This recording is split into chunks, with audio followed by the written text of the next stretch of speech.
Hello everyone, আসসালামু আলাইকুম। আপনারা কেমন আছেন? আশা করি ভালো আছেন। আর আমিও আল্লাহর রহমতে বেশ ভালো আছি। তো আজ আমি রান্না করব কালাবুনা, আর এটা আমি রান্না করব রেডিমিক্স মশলা দিয়ে রাঁধুনি। আর আমি প্রথমে গরুর মাংসকে বয়েল করে পানিটা ফেলে এখন আমি একটা কড়াইয়ে নিয়ে নিলাম। নিয়ে আমি গোটা গরম মশলাটুকুন দিয়ে দিয়েছি, দারুচিনি, এলাচি, তেজপাতা, লবঙ্গ এগুলা দিয়ে আমি সব মশলা দিয়ে আর মাখিয়ে বসিয়ে দিব। আর আমি 1 টেবিল চামচ পরিমাণ হবে আদা আর রসুন দিয়ে দিলাম ব্লেন্ড করে। আর এখন আমি দিয়ে দিব আমার গরম মশলা, হাতে বানিয়ে আমি যে গরম মশলা রেখে দিয়েছিলাম এটা। আর আমি তেল দিয়ে দিলাম আর টমেটো সস দিয়ে দিলাম আর পেঁয়াজের বেরেস্তা। আর এখন আমি 2টা টমেটোকে কুচি করে কেটে দিয়ে দিয়েছি আর পেঁয়াজ। আর এখন আমি দিয়ে দিব রাঁধুনি রেডিমিক্স যে মশলা, এটা এই প্যাকেটে আসলে 2 প্যাকেট মশলা থাকে, তো বড় প্যাকেটে যেগুলা এগুলা আমি প্রথমে দিয়েছি। আর স্বাদ মতো লবণটাও দিয়ে দিলাম। আর ছোটো প্যাকেটের যে মশলা আর এটা আমি দিয়ে দিব পরে।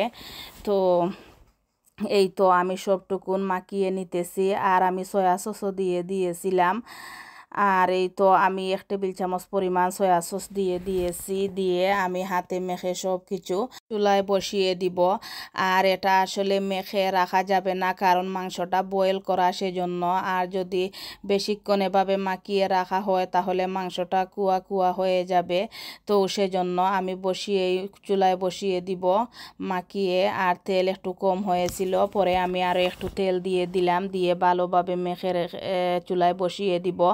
আর যদি মাংসটা বয়েল করা হতো না তাহলে কিছুক্ষণ রেখে তারপরে বসিয়ে দিলেই হবে, কারণ মাংসটা বয়েল করে নিয়েছি সেজন্য আসলে এটা সঙ্গে সঙ্গে চুলায় বসিয়ে দিতে হবে। আর এই তো ভালোভাবে আমি মাখিয়ে নিয়েছি।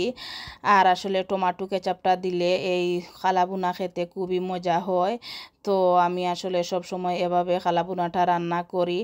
আর এই তো চুলায় বসিয়ে দিয়েছি, দিয়ে আমি ভালোভাবে নেড়ে চেড়ে নিয়েছি। নিয়ে আমি মাংসটাকে ভালোভাবে জাল করে কষিয়ে নিব। আর এই তো একটু নেড়ে নেড়ে তারপরে কষিয়ে নিতে হবে, না হয় পুড়ে যাবে।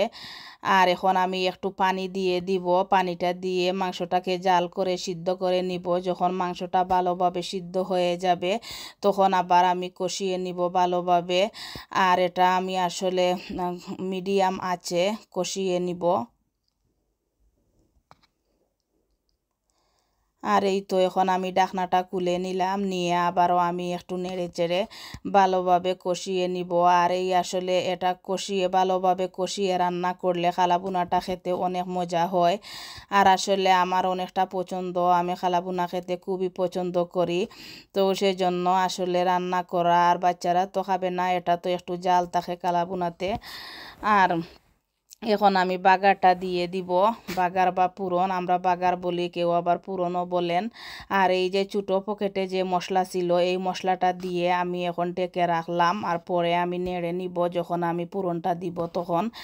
আর এই তো এখন আমি কিছু সরিষার তেল দিয়ে দিলাম একটা প্যানে, দিয়ে আমি রসুন দিয়ে দিলাম। আর আমি 4টা শুকনা মরিচ দিয়ে দিয়েছি। দিয়ে আমি রসুনটাকে ব্রাউন করে নিলাম। নিয়ে আমি পেঁয়াজও দিয়ে দিয়েছি। দিয়ে এখন আমি ব্রাউন করে তারপরে আমি এই যে কালাবুনার মাংসতে দিয়ে দিলাম। দিয়ে নেড়ে চেড়ে আমি কিছুক্ষণ ঢেকে রাখবো। তো ভিউয়ার্স, যদি আপনাদের কাছে আমার ভিডিওটি ভালো লাগে তাহলে আমার চ্যানেলটি সাবস্ক্রাইব করে আমার পাশে থাকতে পারেন। আর আপনারা যারা আমার চ্যানেলটি সাবস্ক্রাইব করেছেন আর আমার পাশে আছেন, আমাকে সাপোর্ট করতেছেন, সেজন্য আপনাদেরকে অসংখ্য অসংখ্য ধন্যবাদ। সো ভিউয়ার্স, আজকের ভিডিওটি ছিল এ পর্যন্ত। আপনারা সবাই ভালো থাকবেন আর আমার পরিবারের জন্য দোয়া করবেন। আর আমিও আপনাদের জন্য দোয়া করি। আল্লাহ সবাইকে ভালো রাখুক, সুস্থ রাখুক, নিরাপদে রাখুক। তো আজ এ পর্যন্ত। আসসালামু আলাইকুম।